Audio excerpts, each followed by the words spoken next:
Joe Chef. You too. See ya.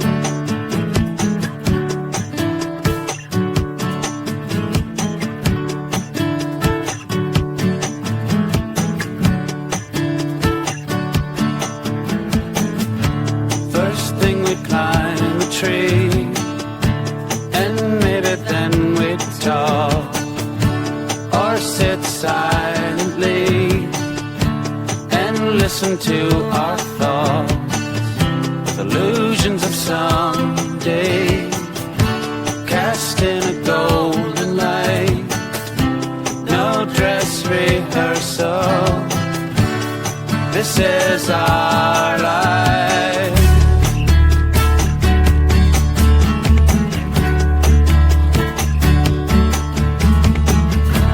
And that's where the hornet stung me,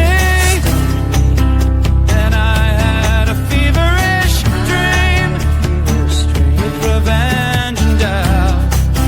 Tonight we smoke them out. You are ahead by a century. You are ahead by a century. You are ahead by a century.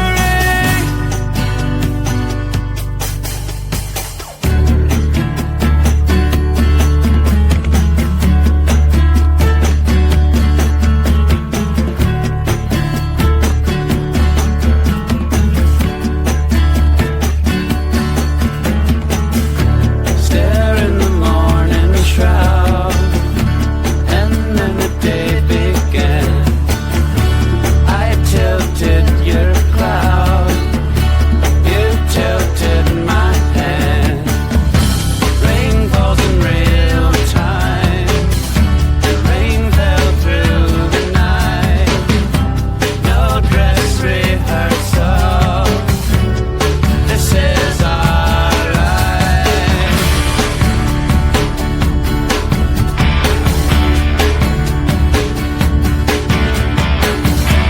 But that's when the hornet stung me, and I had a serious dream with revenge and doubt. Tonight we smoke them out. You are ahead by a century. You are ahead by a century. You are ahead by a century.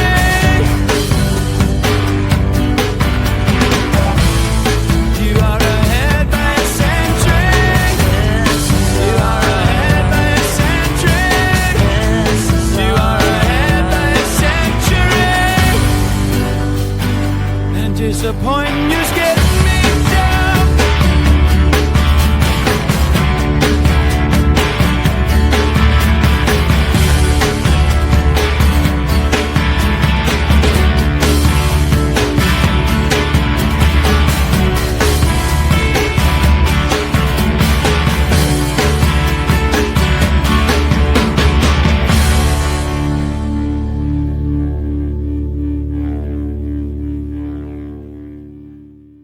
Chevy and Nasty.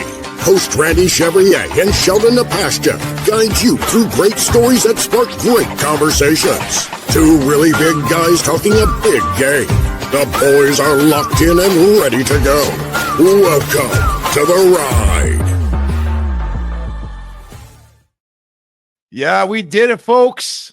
100 episodes, and you guys have been here with us through it all, and I love it. And you know what? I especially love it. I didn't think I was going to get that song today. Daryl said, "Nah, Yeah. don't just be sappy songs." And you know, this I is a don't think bit that's of, a sappy song. you know, it's a true Canadian song. In fact, a little bit of hip trivia, because you know me, I was a complete hip nerd. I still am. Yep. That was the very last song that Gord ever sang. The very last words that came out of his mouth was, "And disappointing you's getting me down." And then he just turned the microphone to God and he said his piece, you know, through body language, and said his goodbyes. And he never spoke on a microphone or sung on a microphone again. So very fitting song. Well, we hope we're not disappointing any of you that are here joining us. And just for those of you that don't know, I know we have an American in the group, and every day our good buddy, there he is, Chris Rubio, shows up and he learns all kinds of trivia about Canada. Like he learned today on his show that Winnie the Pooh was actually invented in Winnipeg by a former Canadian soldier after witnessing, I believe it was the mascot bear for the zoo. But anyhow, to teach Rubio, our American friend, a little bit more Canadian trivia, Gord Downey was the lead singer of the Tragically Hip, one of the most famous Canadian rock bands. Probably never really made it big in the States, but huge in Canada. It's kind of like the poutine of music, like so authentic, so Canadian. And once you get a taste of it, you can't put it down. And that's what the Tragically Hip are.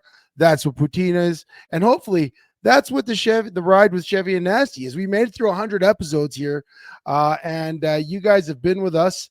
There's a lot of you here today, and we really appreciate you joining us, from Jamin to Dine and Dash to Cozy to Rubio to Tegan, and everybody else along the way. Of course, Performance Freight Management, that's Daryl.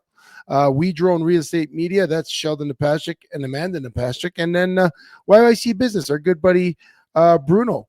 Lots to talk about, including the 100th episode. But Sheldon, Remembrance Day today, and again, for those of you that don't know, our American friends, I believe this would be very similar to, is it Veterans Day in the States, Sheldon? Would that be the one that they it's Veterans Day, but this is way different, right? Yeah, like Americans, this commemorates the end of World War One. Yeah.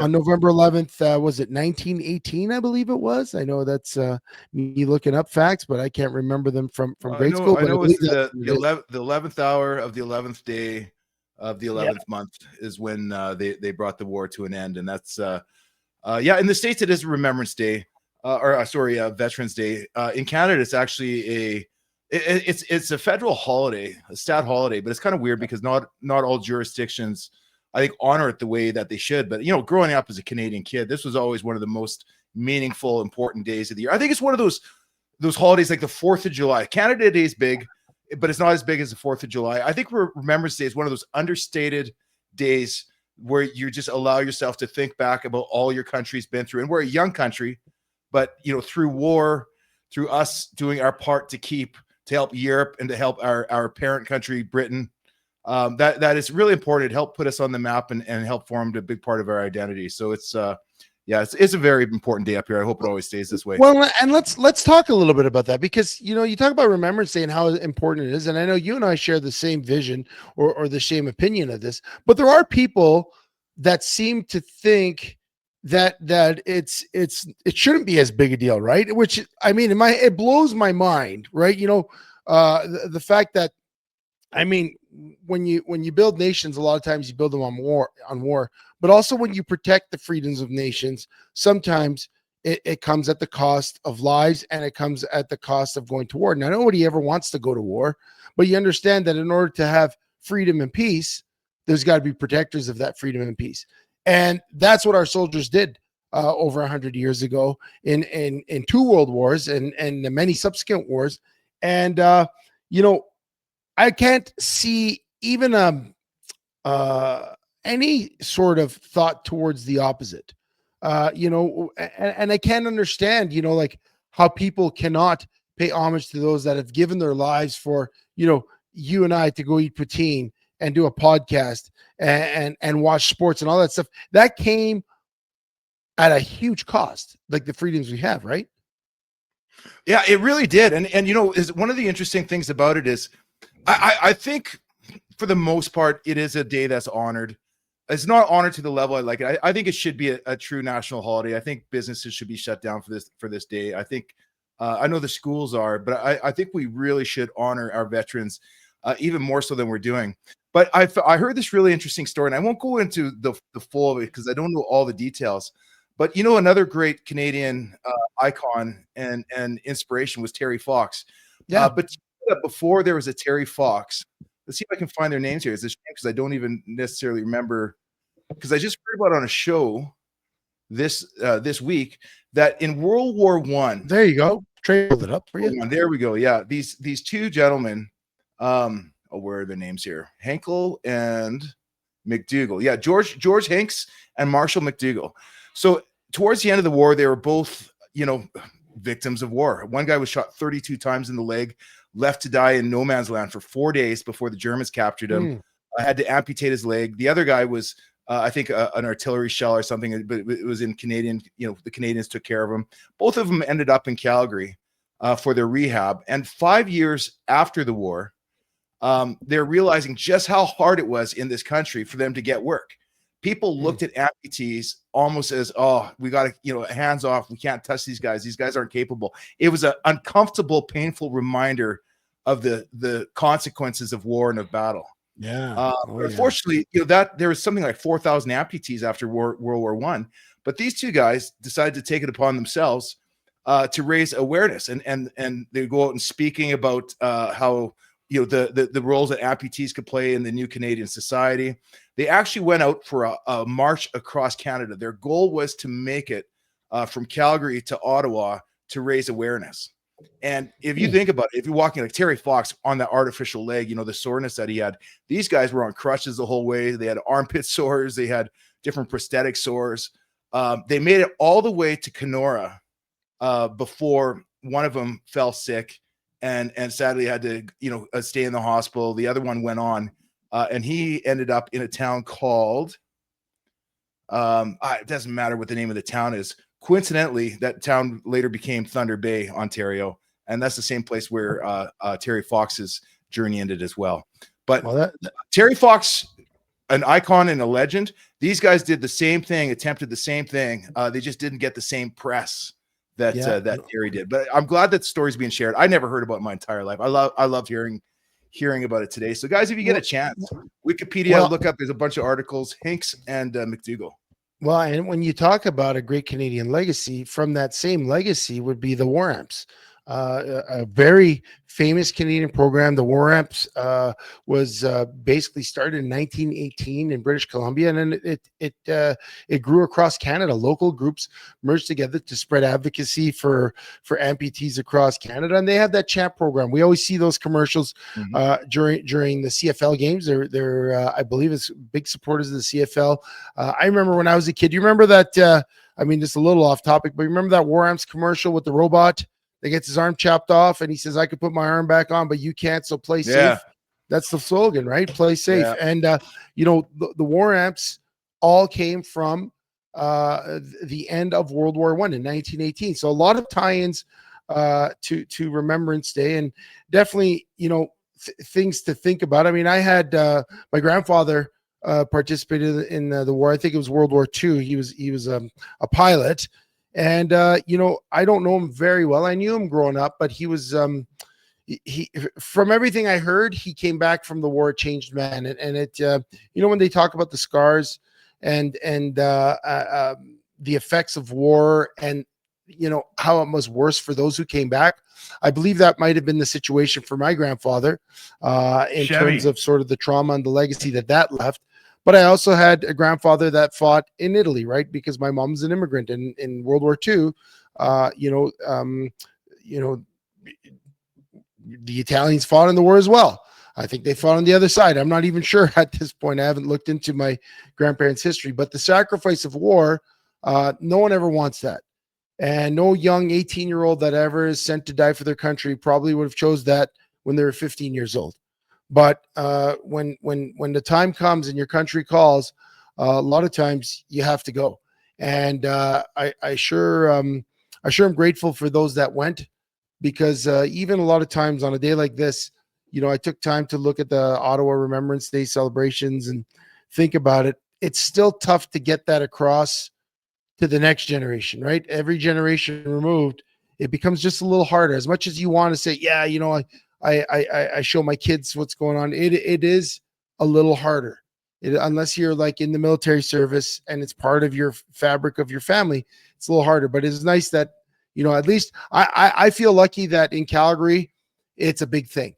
I spoke to my sister today and she said, in the schools, she's a teacher in public school there. It's not a stat holiday. They in fact, they do the moment of silence, but they don't do anything else. It's almost forbidden. And we've seen that there are places it's forbidden. Where for the where is poppy. that? What city is that? Is that In Montreal? That's in Montreal. That's surprising because Montreal has such a rich military tradition. Like they've had their French divisions and French troops involved in every major war. That surprised me a little bit. Actually, that saddens me. I'm sure we'll be talking about that a little bit in Studs and Duds coming up later. But no, for sure. You know what? I want to ask you one more thing, because if you look behind me, I've got my Christmas tree. You guys know how excited I am for Christmas and how much hope and joy my Christmas tree brings me. I believe the old saying is, do not put your Christmas decorations up until Remembrance Day is done. I waited till this evening. Is that okay, or am I in the bad books? You know what? I'm glad you stipulated. Honestly, I didn't like seeing that tree when I first got it. Come on, Chev, wait a day. But having the respect to wait until evening, you did your part, and I know how important that tree is to you. And I'm sure we're going to get to hear that story. In fact, we should just have that one out as like a permanent podcast and just play one day, like Charlie Brown's Christmas every year when the snow comes around. But one day. I see. You're forgiven. Well, I appreciate it. I see more people joining in. Rob Evans is joining in. I saw Bruno jump in on the chat line. So I guess you guys are all primed and ready, guys. We're going to continue on with the 100th episode, but we can't talk about the 100th episodes without kicking it off with another 300-pound poetry. So Trey, take it away. And now 300-pound poetry with Chevy and Nasty. 100th live show. He's Chevy, I'm Nasty, no telling where we'll go. But somehow we got here. It wasn't all pretty. Some shows we were damn proud of, and some we thought shitty. We talked about everything we could, and we always gave you our best, whether current events discussions or interviewing our guests. We have talked about sports, religion, and politics too. We have talked about pop culture gossip, about things we didn't even have a clue. And on 100 Tuesdays, you've all faithfully joined the ride. We're grateful for your company, and we call you friends with pride. Can 100 more episodes these poets put on more? Just keep joining our ride to see what's in store.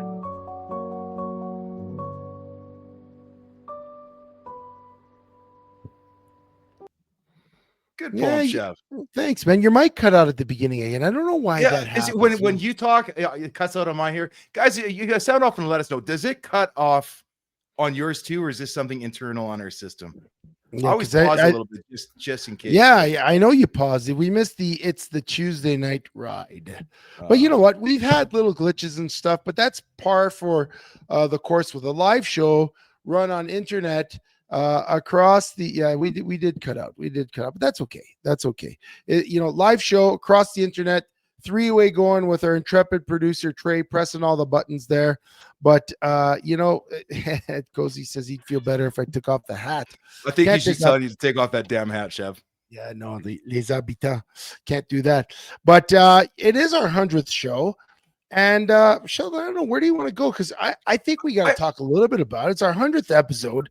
Everyone knows that we started talking about getting back in the booth or back, getting the show going on, more than 100 episodes ago, during COVID or just at the tail end of COVID. We decided that we wanted to do this again. And we toyed with it, 12 episode, little season 0, we called it. And then we got into it. And here we are 100 episodes later. And I believe it's 100 live episodes, Sheldon. Yeah. We might have a couple of recorded ones. But I think 100 live plus a couple of live events, including the men's movie nights, the breakup. We kept that out of the live show count. But you know what I think, Chef? I think if Trey's ready for this, because I understand Trey put in a little bit of work to commemorate the event and to kind of look back at the year. I think before we talk about what's next, I'm kind of excited to see the work that Trey put in here. Trey, if you've got that video ready to go ahead and put it on the screen. Chevy, can you believe it? They finally gave us a live show, and it came right down to the wire, getting us all set up onto the network so that we can actually broadcast out to everybody. 2 Canadian guys getting their own show on an American network, talking, I don't know, CFL, Canadian football, poutine, Canadian liberal politics. We can talk about whatever we want. This could go one of two ways. What do you think? Sheldon, it's going up or it's going down. Judging by how we got live right on the wire, I don't know what tonight's going to look like, but that is par for the course with us. Welcome to the ride with Chevy and Nasty.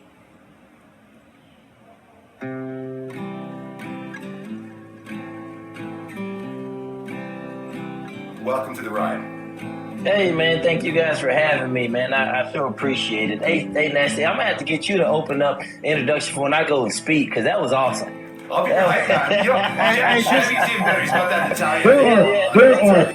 Because in the article, 1,200 good football players won't be available to the CFL. Good. We'll find a bunch, because I watch them every Saturday in my son's league. And we're going to fish, and we're going to do all those good things to keep us happy and enjoying the moment. Unbelievable. You know what I mean? Because you kind of dream of stuff like that, or you kind of, you're like, that's your goal, but you really, so many things can happen, right? And What's New Mexico all about? Yeah, it's all about like the culture here. New Mexico, they have their own type of food. It's either green or red chili kind of thing. So there's probably an 8 or 10 year kind of span in that career where, you'd gain a few events here and there. And then for me, it was probably 13, 14 years ago when I won the Announcer of the Year in Canada for the first time. And, you throw a couple tailgate parties. I had 2 tailgate parties this year, and I have over 50 people show up. Nice. So, great events, got a lot of people out, and now they're asking, is that every week? I don't know about every week, but I can put it together maybe once or twice a year and, have a lot of fun with it. I got off that fucking bench, and I ran out onto the field, and the guy was running, looking behind him. He didn't see me coming this way. CDC called it the hit of the game. I hit him so hard, the ball was flying up into the air and stuff. To me, that was my highlight of the summer. That was the greatest thing to lay a guy out right in front of 50,000 spectators. So that's where I got. I was the just about good enough guy. I never got my Toronto shot, but I was always prepared to go to Toronto.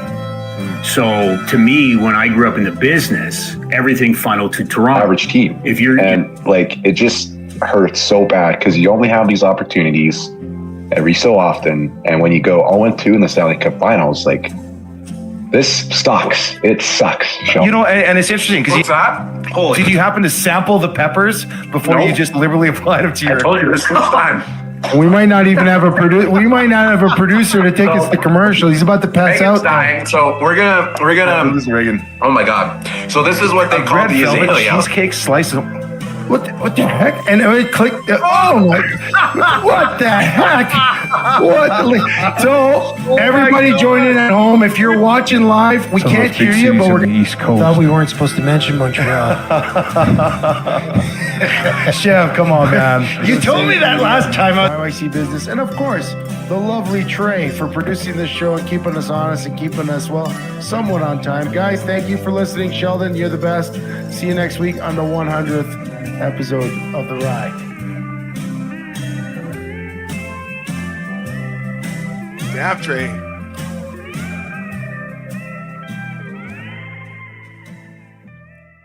Wow, Trey, that was really good. I didn't know we'd have that much material to put in there, and dude, well done. Yeah, there was a lot of stuff. A lot of good stuff had to be cut short. Obviously, I had to include some of the best moments, though. I think a lot of people enjoyed reliving the cooking segment. I got a lot of. I asked all my friends, what was your favorite moment of the last 100 Trey, episodes? I want to say thank you for that. Heartfelt thanks. That was it was funny because I was noticing all the different looks between Sheldon and I, but also not realizing all the different stuff and the people we talked to. I was watching Darren Burns just crack up about telling his story when he was the water boy and he crushed the guy in the game, and D-Max saying that if he had the bus and we went on the road trip, we'd all go fishing and stuff. There was some amazing stuff there. It really we do 100 episodes. As we said, sometimes we show up right on time and you don't remember all the good stuff sometimes because you're thinking about the next week, or I know for me, and I'm sure with Sheldon, flow right into the next work day. And it's kind of you got to put it to bed because you got to do the real life stuff. But I appreciate that you did that for us, Trey, but also appreciate that you've been producing the show. What's your favorite moment hanging out, because we didn't know you over a year ago. Is it year or 2 years ago? 2 years now. Yeah, you're Yeah, almost. Yeah. And now, we're hanging out each week. We do the show. What do you like about this experience or this ride? Yeah, I think having something to look forward to every Tuesday night is fun. I think by far, like, my favorite 2 moments are the Grey Cup show that we did and getting to meet Bret Hart. That was pretty cool. And then also, just having him on the show too was really neat. And then the cooking segment. I mean, that's just so classic. I love that so much. What about you, Sheldon? Test the peppers. Oh, when I look back, you know what? It just reminds me of just all the great conversations. And I don't like that night. I wish we could just replay 10 minutes of the Bret Hart interview or the Burns or the Keon Raymond. A bunch of those guys were awesome. Ballsy. I forgot about Ballsy and the referee jersey. You guys having a fight. But you know what it is? Is my favorite part of the show is when it breaks down either with us or with a guest, and we just get into real conversations, like, when we're talking egg salad sandwiches, or when Trey doesn't test the peppers before he throws them on his sandwich, or like today, right now, that just reminded me of a great conversation I had off the air today about fried bologna sandwiches, which I've never had, and I'm going to have to head to the East Coast and have one. So every time I see one of those interviews, I just remember the conversations we had with these guys. And my favorite part is just the unscripted moments, for sure. Yeah, yeah. And we have a lot of good talks right after we queue out, right? Like we sign off oftentimes about 12 to 20 minutes late, sometimes an hour and a half in, and then we wind up talking for another 30 minutes. And whether we're talking about our day, whether we're talking about something that Trey's gone through, or I'm gone through, or Sheldon's gone through, beaver sauce at the dome. God. Beaver sauce. How could you forget the beaver episode? Oh God. Yeah. And you know what? Rob Evans said it best. It feels like a kitchen table at the station. The fire hall, one of the biggest traditions is the kitchen table. And that's where, all the world's problems are solved. That's where you debrief after a tough call. That's where you talk and you just sit down, whether it's a coffee or a meal. And that's kind of what this feels like each week. And I really appreciate that, because, as I mentioned in the poem, we talk about everything and anything, even the stuff we don't know about, as long as we can figure an angle or a take. And I think we have fun. And the fact that you guys, the two of you and myself and all the other people that either come in live or listen later on, I don't know if we have a huge following outside of this Tuesday night, but this 1.5 hours or 1 hour time slot just feels right. You know what I mean? We get up, we're excited to talk about the things we do, and then we say goodnight and we go back to our regular lives. And I love that. That's what this 100 episodes has been. It's gotten easier. I feel less pressure to be like perfect. And I think that's the sign of a great podcast is, we just go out there and we shoot the shit about things we enjoy and things we love talking about. And we're never afraid to plug anything. Never afraid to talk. If someone calls us up and say, "Hey, can you talk about this?" Why not? Let's do it. And I think that's the best thing about our show. And we do have differing opinions on sports. We have differing opinions on politics, pop culture, and music. And that's what makes it special too, because there's things Sheldon knows that I don't know. There's things I know that Sheldon doesn't know, and there's things that Trey knows that both of us don't know. That's it. I think also looking back too, as I went through all these episodes to pick some of the best moments too, to see you guys like actually grow as a podcast too. Like when I went back and looked at the Keon Raymond episode, like that was like one of your first or second or third episodes. And like it was terrible. Like I'm not gonna lie. Like from a producer standpoint, it hurt me. Like Mike's not working. Like just a plain background. No, I don't even think they're going off in the background the whole time. Oh yeah. You know what's crazy, Trey, is when we started, I think we were both using video game headsets and mics. Yeah. Like we didn't have mics. And Keon's smoke alarm was going off. And I think we got mics by like, I don't know, the sixth season 0 episode. You know what that montage did show me though? One, I loved the live episode. So I don't know how we get back into that. If we make it part of our men's health movement stuff, like maybe the next movie night, we actually do a live podcast that night as we go and we bring people in. But what I loved about seeing that is the guests. And it really, it really showed me that we got to keep getting guests on every once in a while. You know, whether it's the ones that we saw in the videos Daryl is a mainstay, right? He was a guest host once, and then he was our guest when he went to Portugal, and we're going to have him on again. But, you know, we want to get Bruno on. We want to get Rubio back on and some of those guys, because there are great conversations to be had. And, you know, I think that's what this is, you know, the great stories that lead to great conversations. That's what we said it was going to be. And we can't always be the spark for those great stories and great conversations. Sometimes we need someone else in the room, and that's fine, because, you know, just looking at that montage, I wanted to see more. Yeah. I want to talk to Keon again, you know, 100%. Now, one thing, I think we are going to go to break here, but important thing, you bring up Daryl, and here's an event I want you guys to all know about. I've been talking to Jamin. We're going to try to put together our table, but I encourage all you guys out there to do this as well. Daryl is sponsoring the Men Unplugged event next Wednesday in Cochrane, November 19th. Amazing event. He's going to be speaking, a list of great speakers, a chance just to get us all together. I like the Unplugged theme. I think it's going to be about getting off of our socials, getting off of our algorithms, and just spending some time together. So I'm going to try to go. Jamin, you just let me know how many people we're going to have at the table. And I would love to see all you guys there as well. And you know what? Invite a friend, invite a coworker, invite your brother, your uncle, your nephews, anybody that you think could use a good night out of town to unplug and get ready for the holiday season. Yeah, and just to add to that, Sheldon, you know, like you said, Daryl is speaking. There's going to be some other great speakers. All these guys, you know, the Rural Mental Health Network, A Brother's Path, and a few of those other sponsors there have been present for our event, the Men's Mental Health Movie Night. So a nice opportunity for us to give back, kind of pump their tires. It's going to be a great event at the Cochrane Ranch House, I believe. Just to repeat, next Wednesday, if you can't see it there, November 19th. And it's International Men's Day. So it's from 5 p.m. to 9 p.m. at the Cochrane Ranch House. And tickets are $22. So it's not a huge cost to go to the event. That's an amazing price for the night. So that's that's awesome. Yeah. I'm sure there's some sponsorship behind that as well. But guys, check it out. There's a link there. Check out our socials. We'll have the QR code so you guys can find it that way as well. Get it on your phone. We're going to take a little break now. When we come back, some other exciting things going on in the country right now. We've got the CFL playoffs just wrapping up, and the Grey Cup this Sunday. And I want to hear what.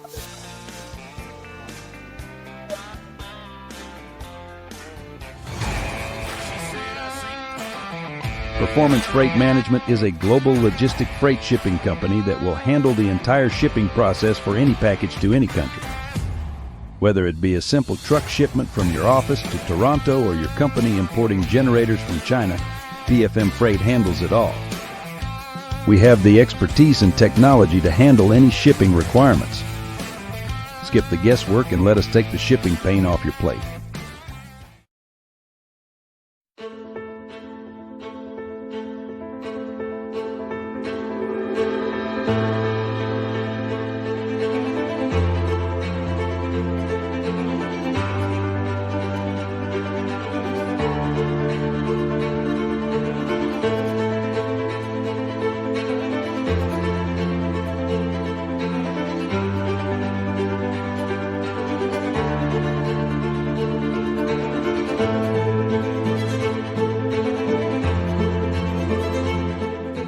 Do you want your business to be known? YYCCalgaryBusiness.ca is Calgary's only online media platform that gets you noticed. Short-form video content is rapidly taking over as the most effective way to engage your audience. Whether you're being interviewed on a vodcast, sharing a sizzle reel, or even hosting your own show, there is one place you can publicize your business. We want to tell your story and introduce you to our network of empowered business owners and leaders right here in Calgary. Isn't it time you took your digital game to 11? Call us or email us now.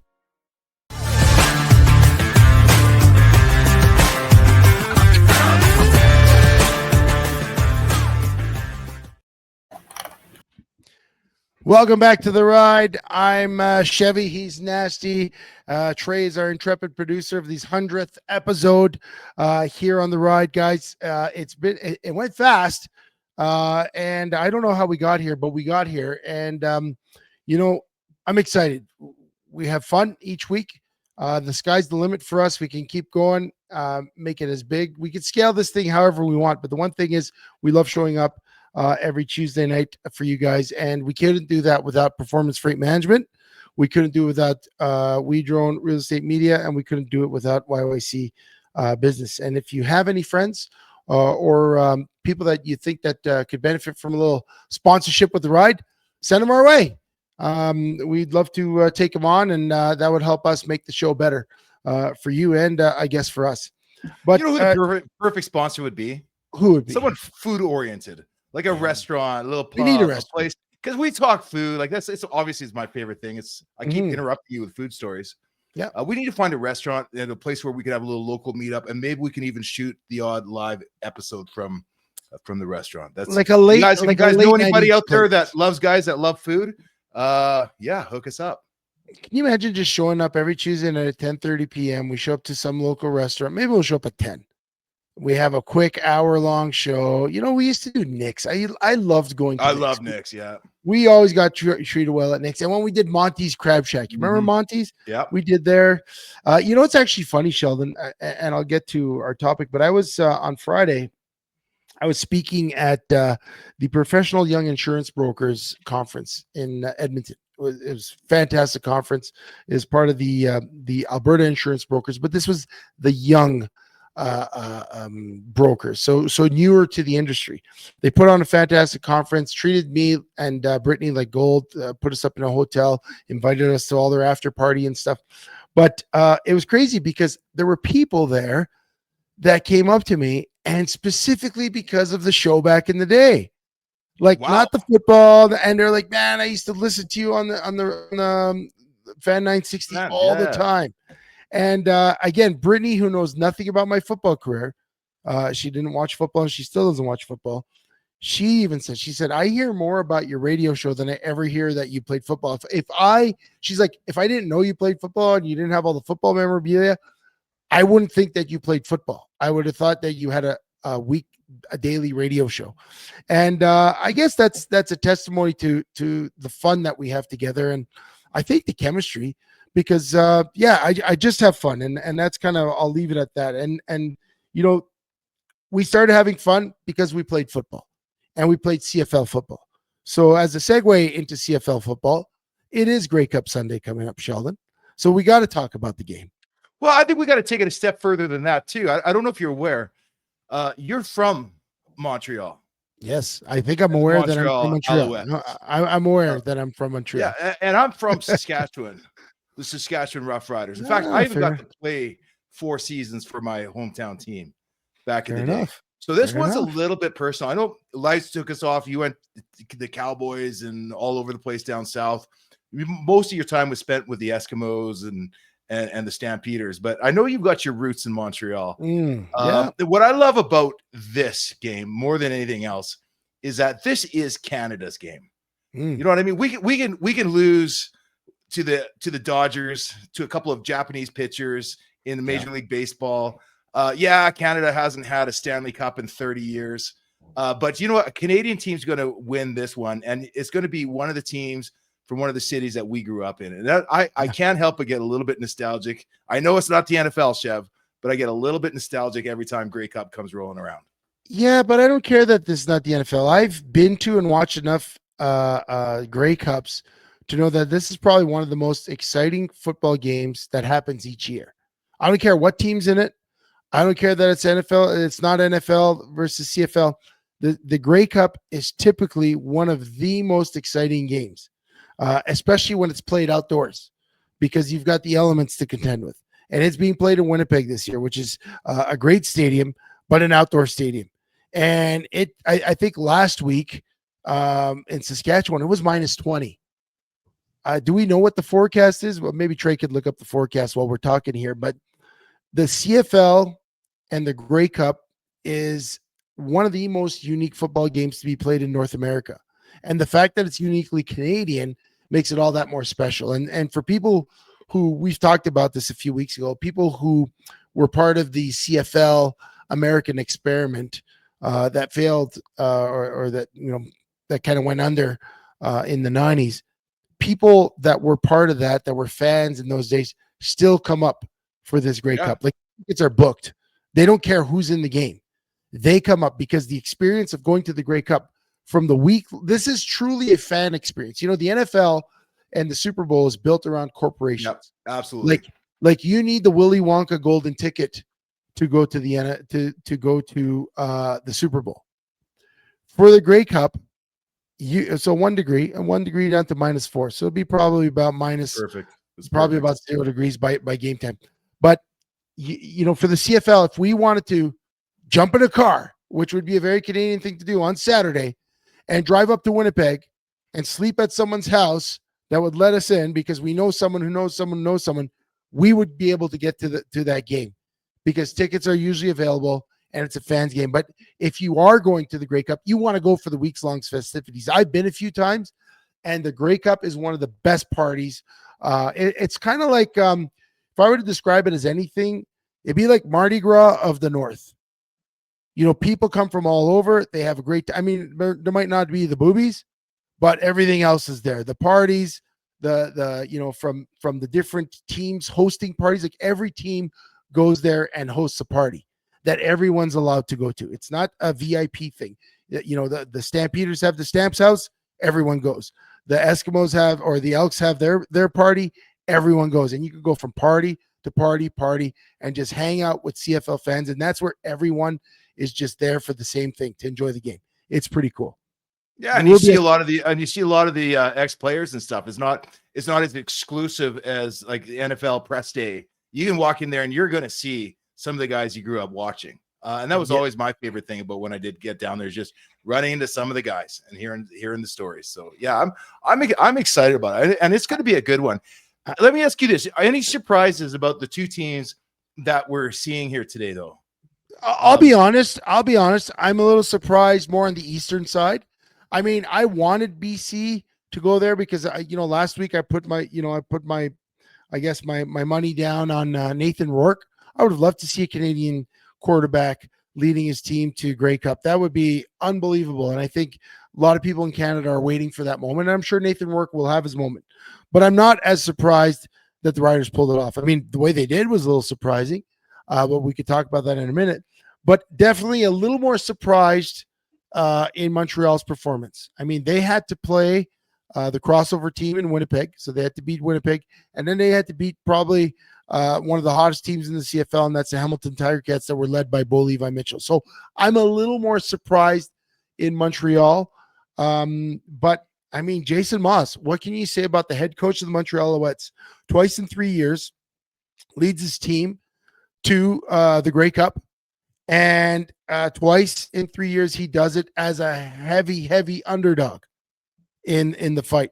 Is this guy the best coach in the CFL? I don't know, but I love that shot, by the way. Those of you that are just listening, Trey just threw up a picture of Corey Mace sacking Jason Moss. I haven't seen that one yet. That's awesome. And again, that's Corey Mace, who's the head coach of the Saskatchewan Roughriders, sacking Jason Moss, who's the head coach of the Montreal Alouettes, both facing off against each other. Yeah, so from helmets to headsets, but yeah, like if I would say there's a surprise, it's Montreal, but their quarterback is undefeated.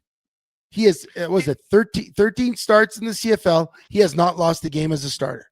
See, and that's the one that absolutely blows me away. I mean, we've seen a few hot quarterbacks come in over the years. Just go to your boy Bo Levi Mitchell. He had a similar impressive start to a CFL campaign, but this Davis Alexander to be 13-0, and it's not contiguous. I mean, he's been injured, he's been banged up, he's missed 5 weeks at a time, come back for 2 games and missed 3 more. The way that this kid has been able to put it together is nothing short of impressive. Like, we might be seeing the future star, the guy that's going to get his team there every year.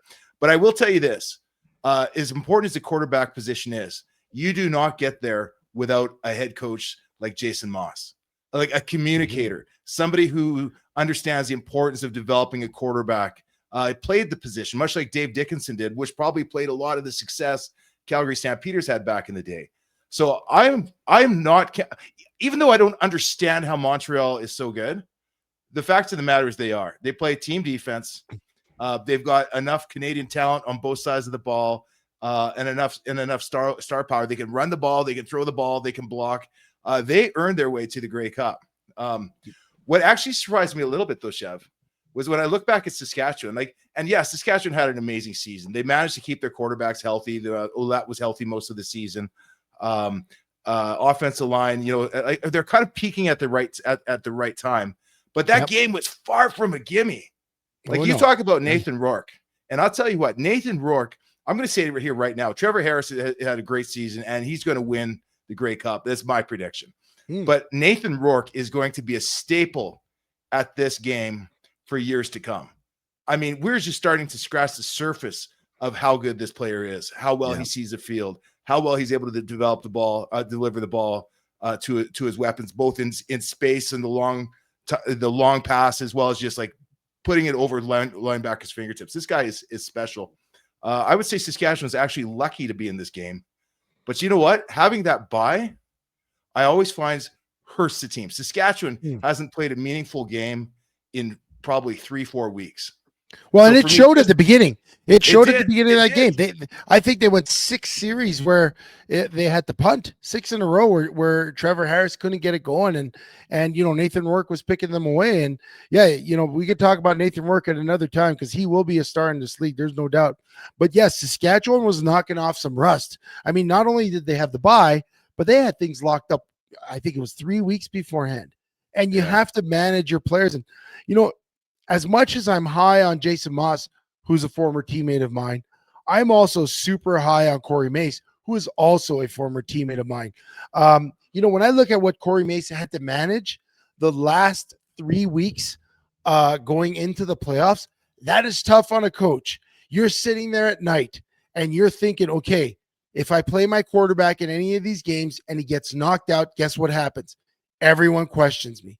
If I play my star running back a bit too much and he rips a hamstring, guess what? Everyone questions me. But if I don't play them and we go into the playoffs and then we lose, everyone questions me. And so for Corey Mace to navigate the situation that he was been presented, which was almost a victim of being too successful, and then going into the game and really being steadfast to his beliefs as he was, he put on a masterful performance. Because I'll tell you what, at the end of that game with about 1:40 left to go, it's 3rd down. Corey Mace had already kicked the field goal and people were booing him for that. He elects to punt.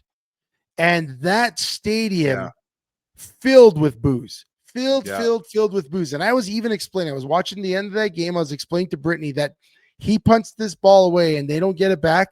He'll be answering those questions if he has a job all through the next season into his next job, because a decision like that can end a coach's career.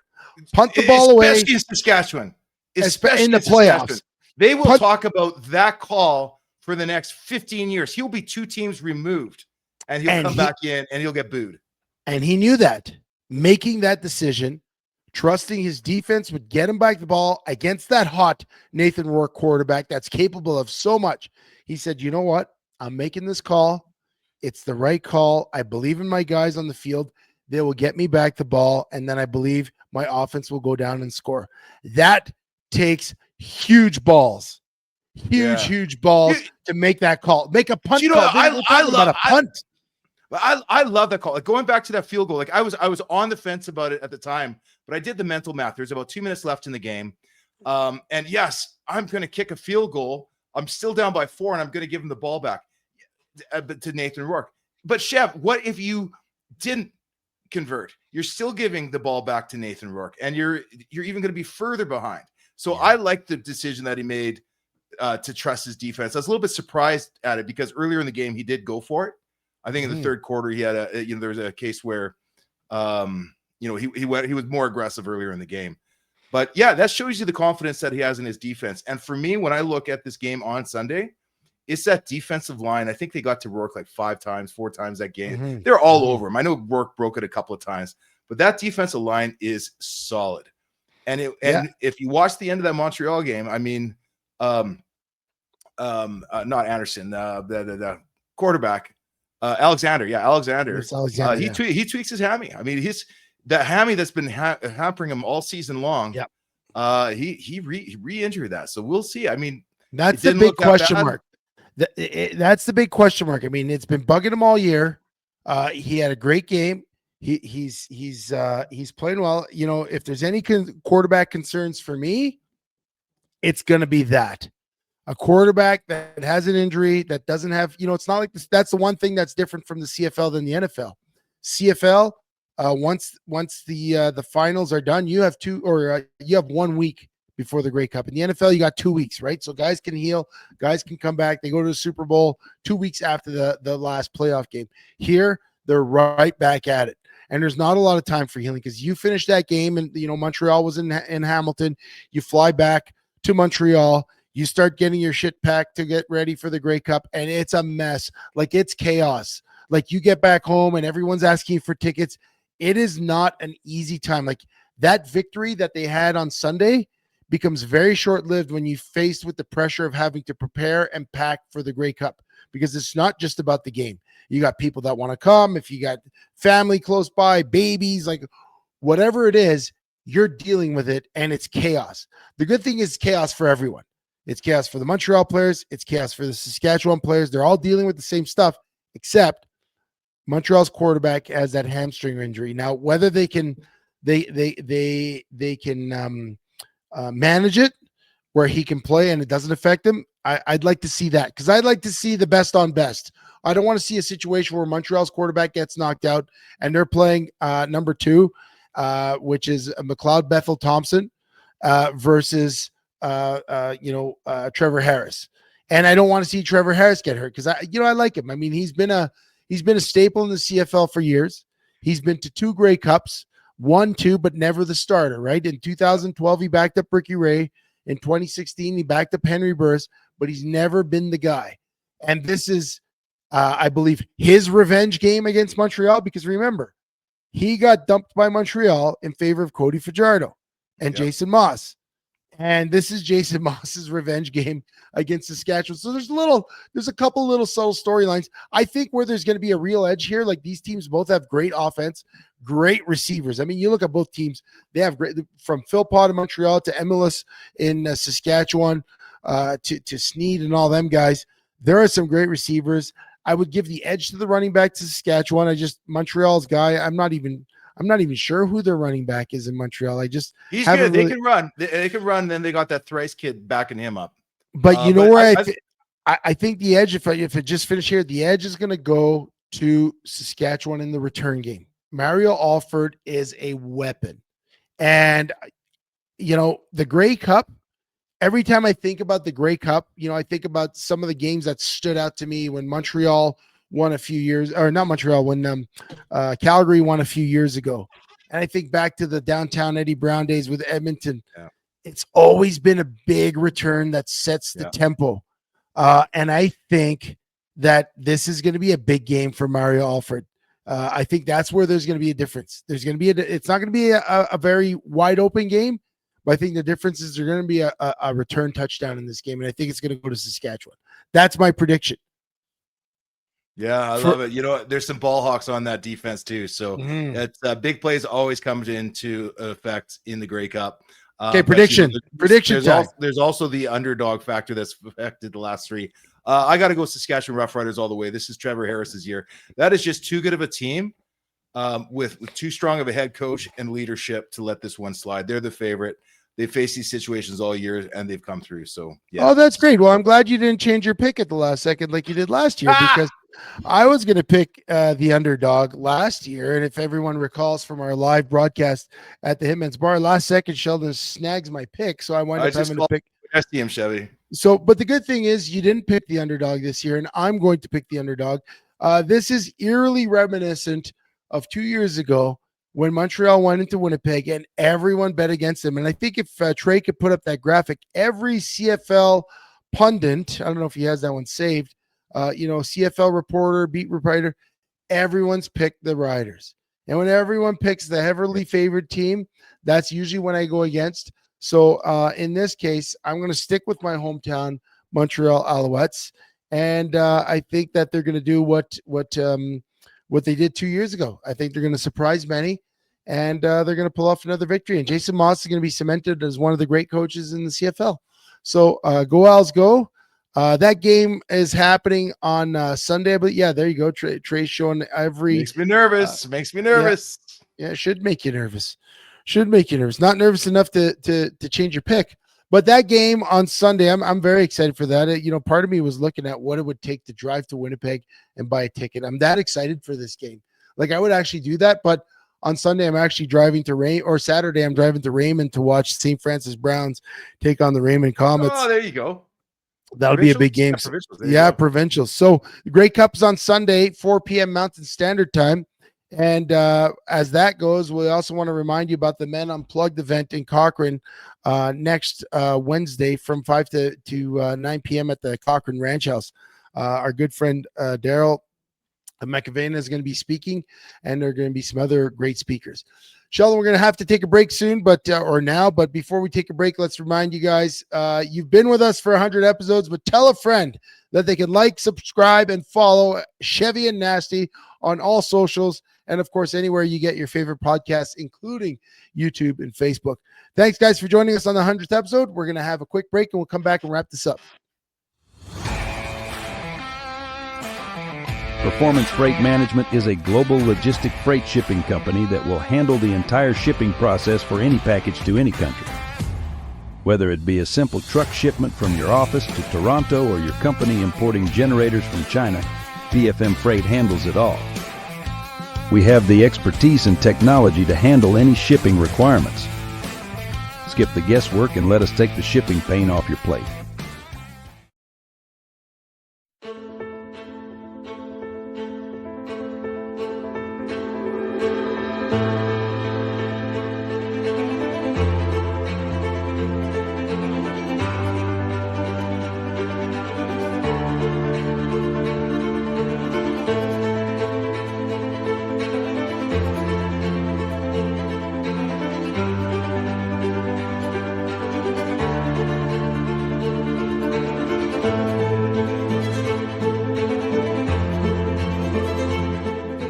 Do you want your business to be known? YYCCalgaryBusiness.ca is Calgary's only online media platform that gets you noticed. Short-form video content is rapidly taking over as the most effective way to engage your audience. Whether you're being interviewed on a vodcast, sharing a sizzle reel, or even hosting your own show, there is one place you can publicize your business. We want to tell your story and introduce you to our network of empowered business owners and leaders right here in Calgary. Isn't it time you took your digital game to 11? Call us or email us now.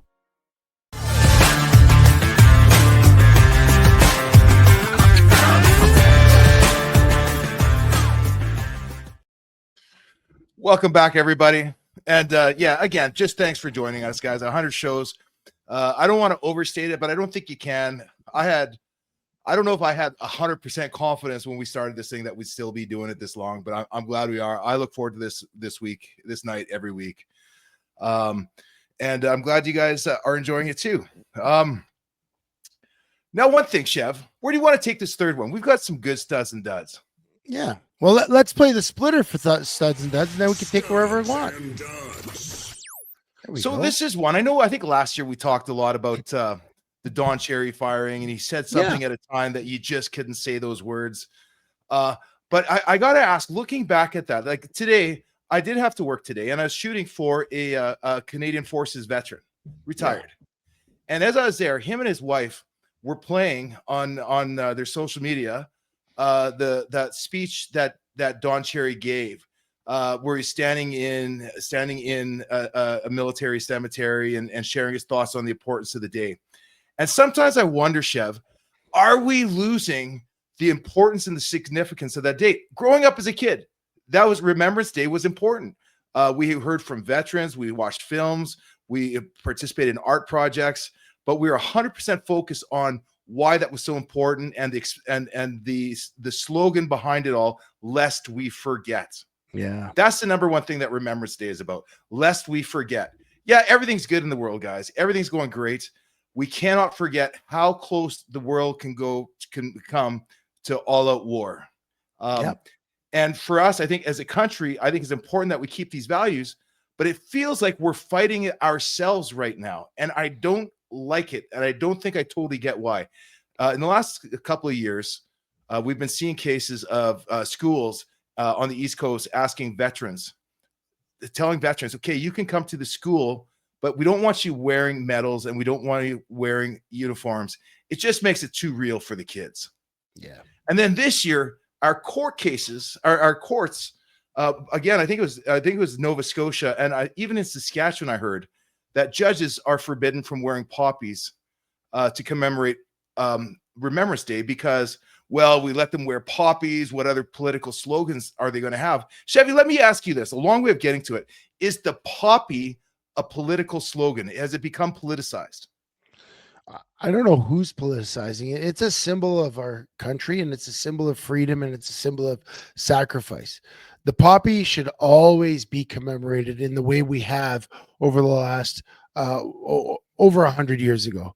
I guess it's probably almost 150 years now that we're commemorating the poppy, maybe less than that. But there's no reason to politicize that, because it's part of the foundational experience of our country.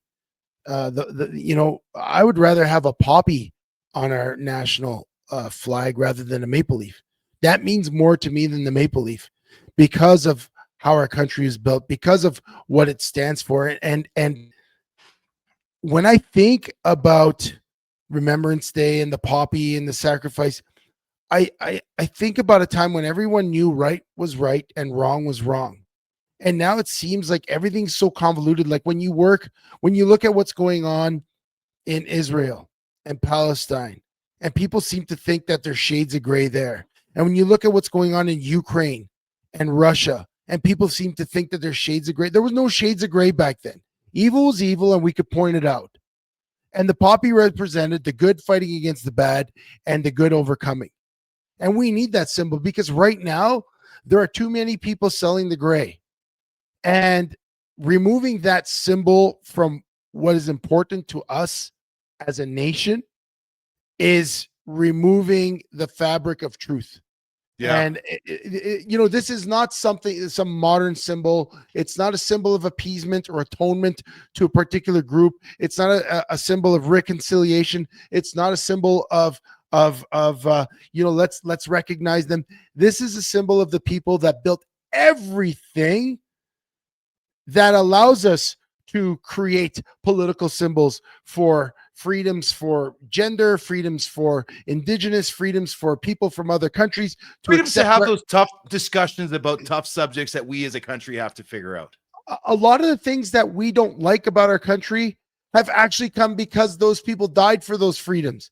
Like the things that we got to straighten out when we talk about immigration and we talk about healthcare and we talk about all those things that we have came from the sacrifice of those young men and women that went off to die for this country. Because if they had not gone off and died for this country, we wouldn't have any of those freedoms we're talking about. We might even have some of those freedoms because our big brothers and stuff would have taken care of it probably for us with the Americans.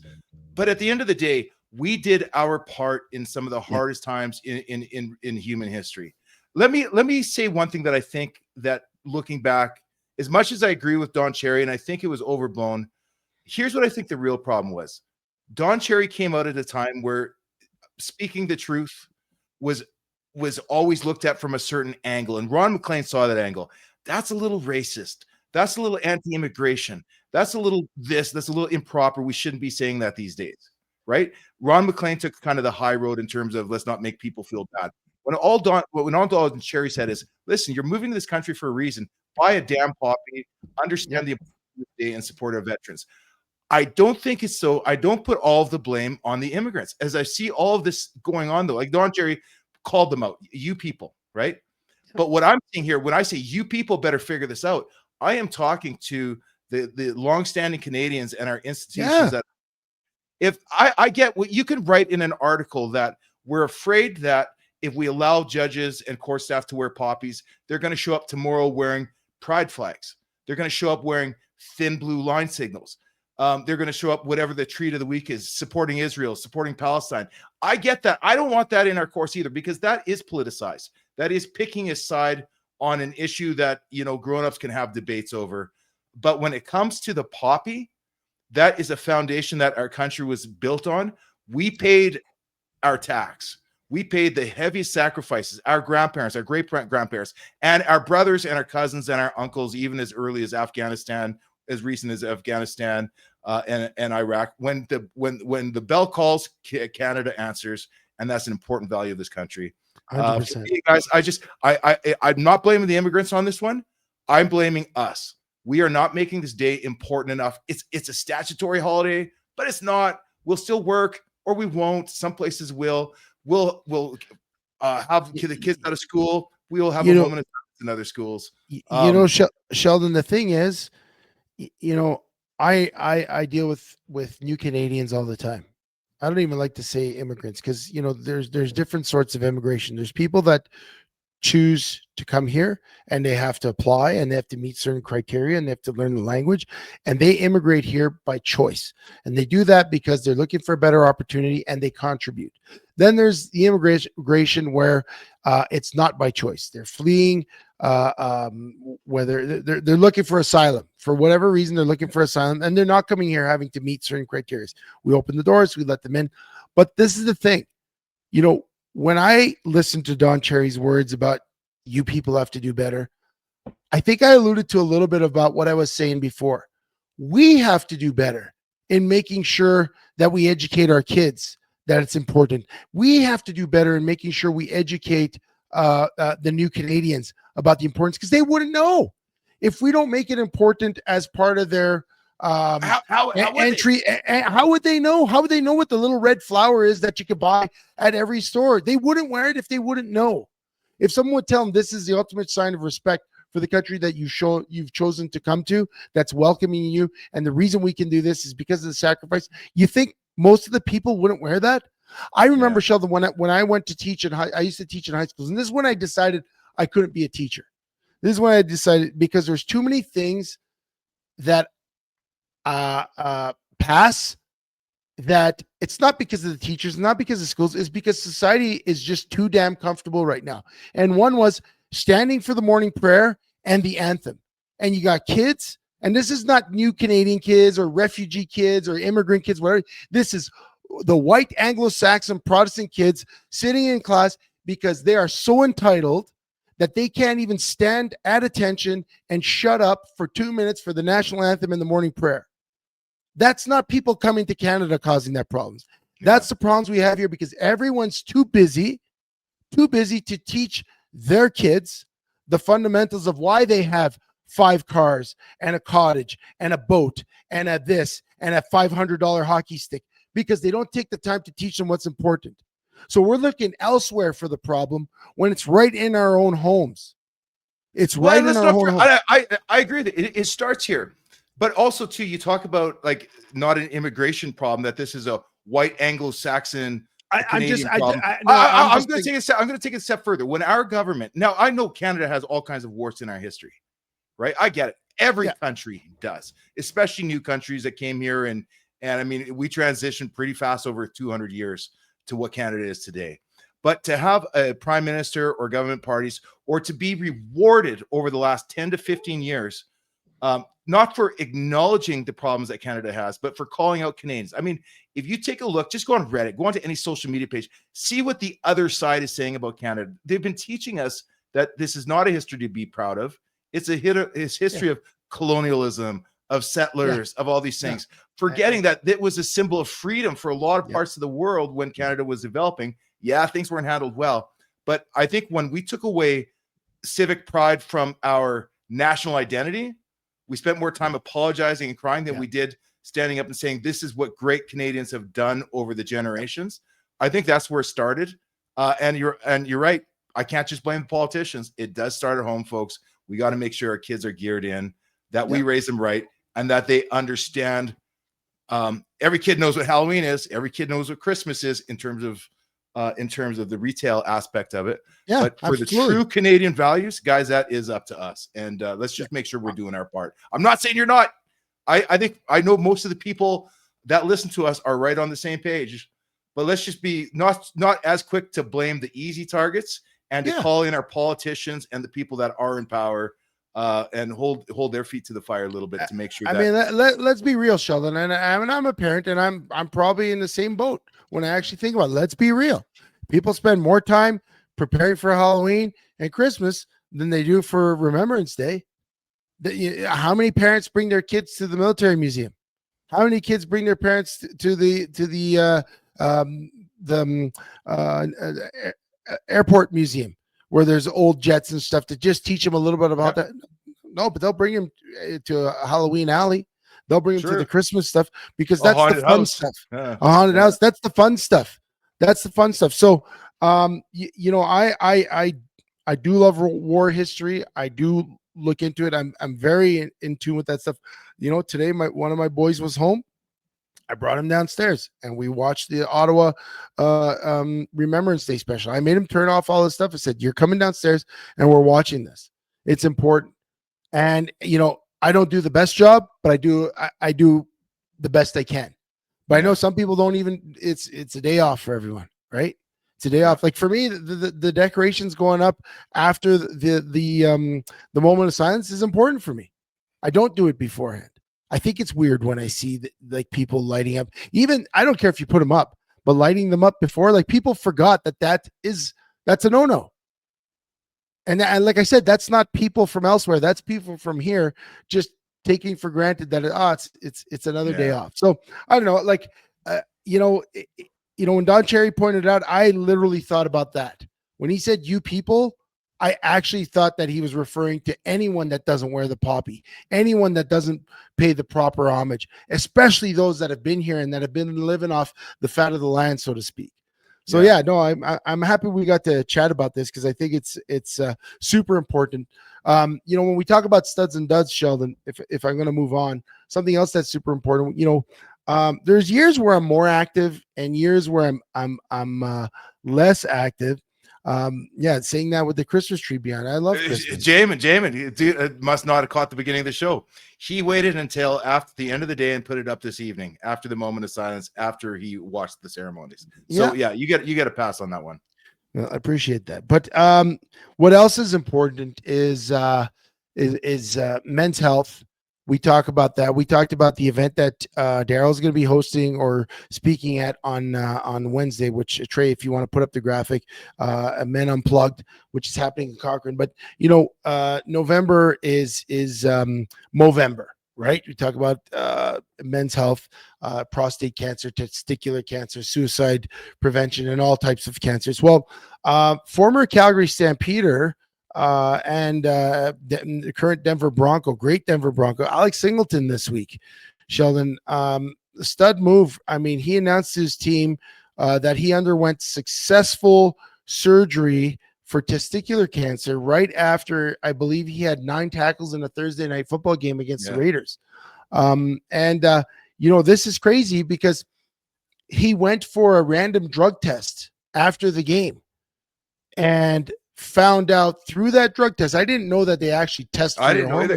I had no idea. I guess they did, but he found out that he had high levels of, I believe it's HCG hormone, which could be an indicator, a precursor of cancer. And he's very aware of what he puts in his body. He said, "There's no way I could have taken that in externally."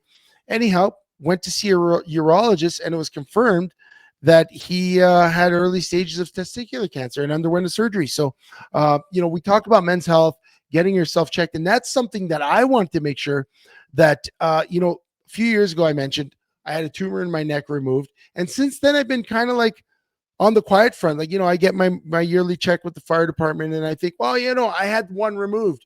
I'm good. But that's not how it works, right? Like, it's not like, oh, I had the one, so I'm good. Like, I should still be on top of it. Like, I'm turning 50 next year. The prostate's a big one, so I got to get that checked. Colon cancer is huge for men. Testicular cancer, all that stuff, right? So, Alex Singleton coming out publicly, sharing this news, not just with his teammates, but with everyone. Hopefully it gets making it public. He's not a, hey, look at me guy. He's a, hey, it could happen to me. It could happen to you guy. And I think it's important for all the guys that are listening today to go get your, go see your doctor. do your blood work, get your levels checked, because you never know. You never know when it hits. In fact, I know this is not private news. Our good friend Rob Evans is going to be having surgery in December for cancer's tumor, and I again, off the top of my head, I can't remember exactly what it is. But Rob is also raising money for Movember, and we wish him all the best, because he's an avid listener, a good friend of the shows, and we want to make sure he's healthy. But yeah, for all you guys out here, let Alex's example, Rob Evans' example, and the whole Movember movement not just be a call to action for yourself, but talk to buddies. Have a chat with a friend and ask them if they go see their doctor, if they get their levels checked, because a lot of men don't do their yearly checkup, and you should. All right, guys. I think with that, I know Trey, he's a little younger, different issues. His issue is school projects as he wraps up the university year. So I think right now, Chev, I think we're going to call this a good episode 100. I got what I wanted out of this. I was absolutely touched, first of all, by how many people were on there, before the show went with the messages. I was touched by Trey's awesome work in the first segment. I can't wait to see that again, because that brought back a ton of memories. And I just wanted to say thanks to you, Chev. Thanks to Trey. Thanks to all of our sponsors. And most of all, thanks for you guys that join us each week and keep this thing fun and light and keep us on the rails. You guys are the reason we get together. With Chevy and I, we would have our weekly phone call anyway, but it's just so much more fun to share it with you guys. We really appreciate you guys. Just a reminder, you can check out the ride on anywhere that you get your socials or your podcasts. Really appreciate you guys. And Chevy, Trey, we'll see you next week. We're out.